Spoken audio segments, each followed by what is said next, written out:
सद्गुरुवे नमः। मुक्ति प्राप्त करने के 4 साधन हैं। मानस जप, मानस ध्यान, दृष्टि साधन और सूरत शब्द योग। जप कितने प्रकार के हैं? जप 3 प्रकार के हैं, वाचिक जप, उपांशु जप और मानस जप। मानस जप किसे कहते हैं?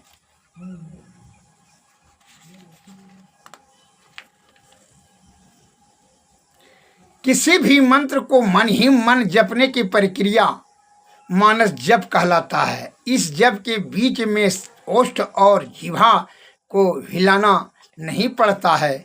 मानस ध्यान किसे कहते हैं? अपने इष्ट के स्थूल रूप को ख्याल में लाकर देखने की प्रक्रिया को मानस ध्यान कहते हैं। दृष्टि योग किसे कहते हैं? दोनों दृष्टि की धारों को एक जगह मिलाने अर्थात जोड़ने की प्रक्रिया को दृष्टि योग कहते हैं। सूरत शब्द योग या नदानुसंधान किसे कहते हैं? शरीर के अंदर अनहद शब्द हो रहा है।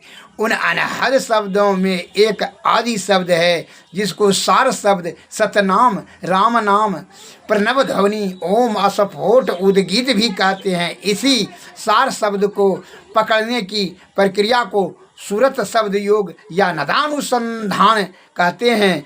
इस प्रक्रिया को करने में त्रयबंद, आँख, कान और मुंह बंद करना पड़ता है। सार शब्द का उद्गम स्थान कहाँ है? सार शब्द का उद्गम स्थान परमात्मा है।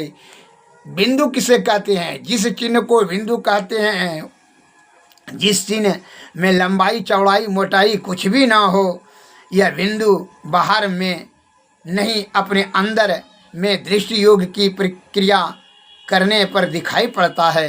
रेखा किसे कहते हैं? उस लकीर को रेखा कहते हैं जिस लकीर में केवल लंबाई, चौड़ाई कुछ भी न हो। दृष्टि योग की क्रिया करने पर जब दृष्टि पूर्ण रूप से सिमट जाती है, उस समय दृष्टि की धार में कुछ भी चौड़ाई नहीं रहती है। उसी धार को परिभाषा के अनुसार रेखा कहते हैं। प्राण कितने हैं? उसके नाम कौन कौन हैं? प्राण 10 हैं। प्राण अपान, बयान, उदान, समान,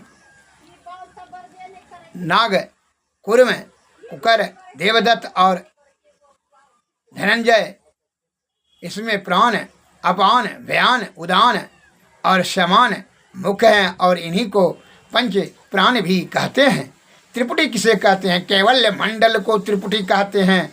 यहाँ ज्ञान, ज्ञाता, ज्ञेय और ज्ञान तीनों में अंतर रहता है।